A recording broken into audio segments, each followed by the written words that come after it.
Salut à tous, aujourd'hui pour cette vidéo s'entraîner comme un champion, on va s'entraîner avec un catcheur semi-professionnel. J'espère que la vidéo va vous plaire.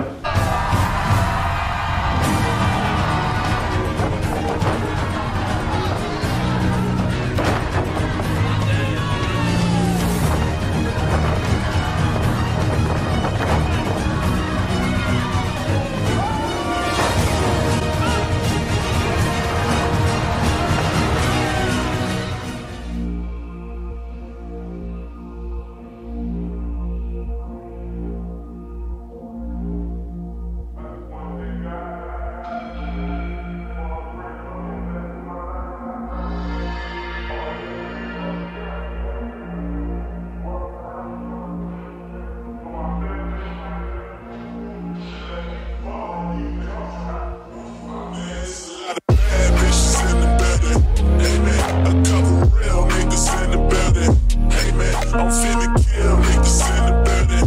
Amen. I tell her way to 50 bottles, and she tell me say we in and I say church. We make it light up like a church. She wanna fuck and I say church. Do live on Sunday like a church. Oh, praise.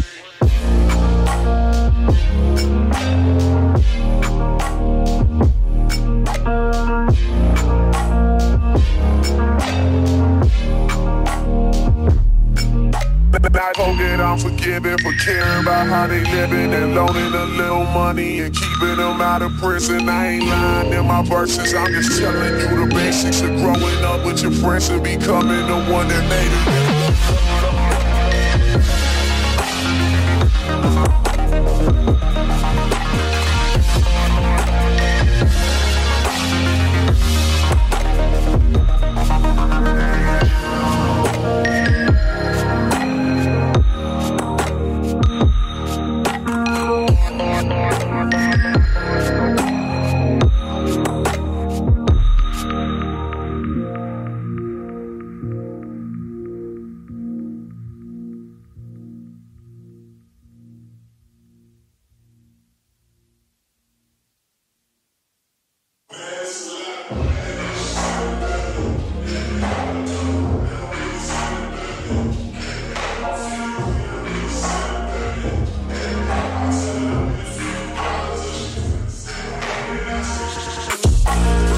We make it light up like a church.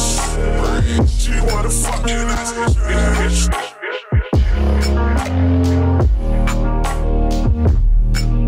Couple real niggas in the building. Hey man, I'm finna kill niggas in the building.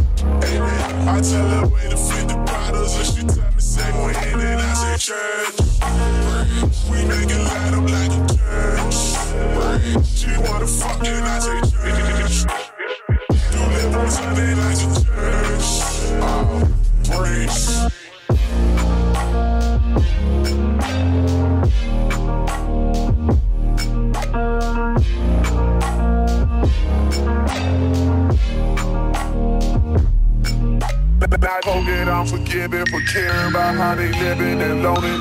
Du coup on est avec François, donc François essaye de te présenter un peu et puis de nous parler un peu de ton parcours sportif. François, j'ai commencé le sport à l'âge de 6 ans, j'ai fait 14 ans de judo, donc de l'enfance à mon adolescent. Je me suis initié un peu à la boxe, à arriver à l'université. Pour mon emploi du temps, j'ai dû faire un choix, donc c'était soit je continuais le judo ou soit je m'orientais vers ma passion depuis que je suis tout petit, qui est le catch. Je me suis retrouvé à faire 3 sports, donc le catch, la musculation et le judo. Du coup j'ai dû faire un choix, donc j'ai supprimé le judo pour justement me consacrer entièrement à la musculation et au catch. Si à l'âge de 10 ans j'ai regardé mon premier show de catch à la télé, c'était du catch américain, du coup j'ai tout de suite su que je voulais tester ce sport. Ok.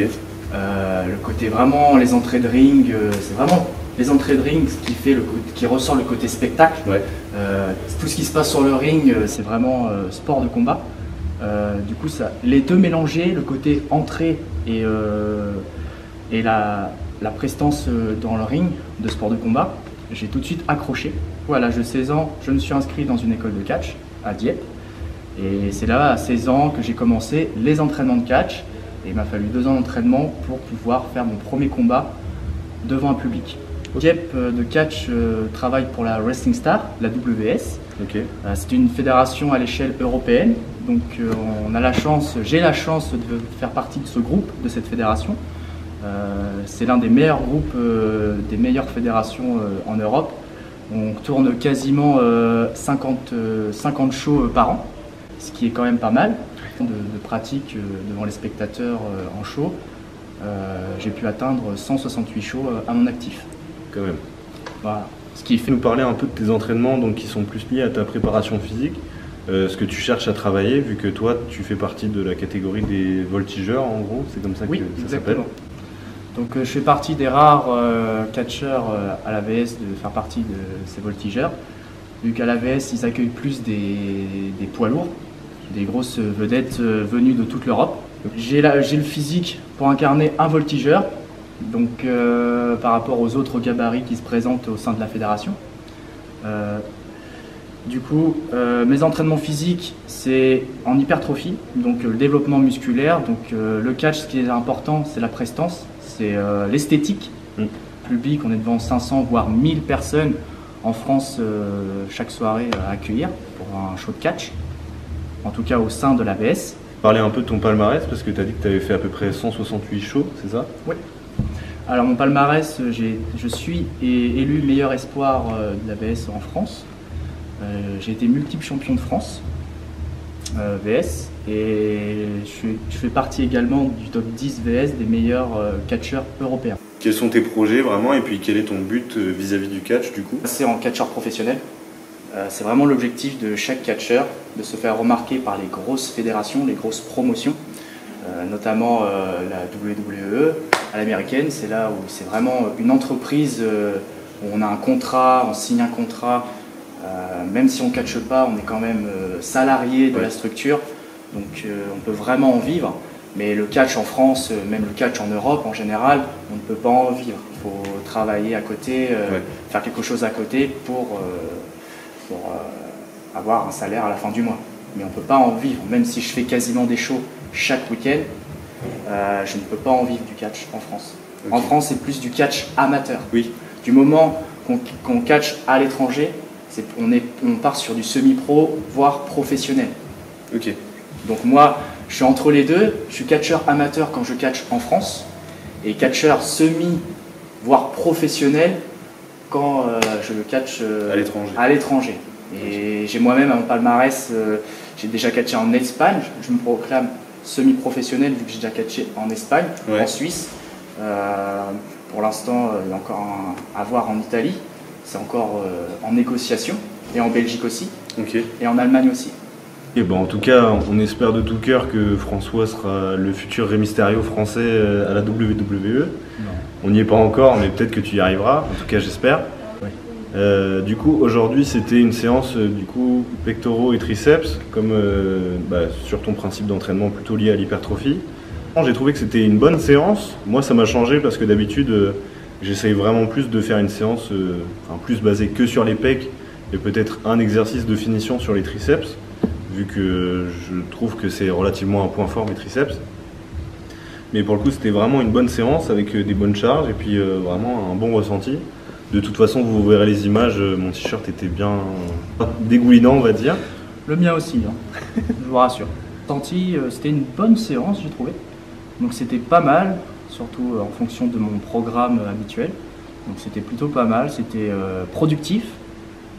J'ai bien ressenti les sensations et s'entraîner avec le coach en personne, ça peut aider à avoir un coup de pouce. Ça c'est plutôt valorisant, je vous le conseille. Fin de la vidéo, j'espère que la vidéo vous aura plu. Si vous avez aimé, n'hésitez pas à le dire, à liker, partager et commenter. Dites-nous aussi si vous êtes chaud pour voir une séance vraiment typique de catch où du coup François m'initiera au catch, où du coup je serai un peu en PLS on va dire. En tout cas je vous mets tous ses réseaux en description, n'hésitez pas à aller voir son compte Instagram, il propose du joli contenu et vous verrez aussi, j'espère dans les prochains stades ou les prochaines dates qu'il fera, en espérant que le Covid du coup permette les prochaines dates. Ouais, on espère, on croise les doigts. N'hésitez pas en tout cas à aller le soutenir, ça fera toujours plaisir. N'hésitez pas aussi à me suivre sur Instagram et à me contacter aussi pour toute demande de coaching personnalisé. Dédicace à Maldid qui est en contrat avec la WWE à la NXT UK, située en Angleterre. Ok. Elle a fait son championnat WWE NXT UK en Angleterre la semaine dernière. Bon, malgré une petite défaite, c'est notre espoir française. Donc c'est la première française après André le Géant à intégrer la WWE, enfin un titre de championnat WWE. Donc bravo à elle, bravo pour sa performance. Pas à la suivre sur les réseaux sociaux, c'est Amaldid, vous retrouvez tout ça en description. Ok. Et n'hésitez pas à me suivre, fr.brisbar, de toute façon c'est situé en bas de la description. Ok, on se dit à bientôt pour une prochaine vidéo. Ciao ciao.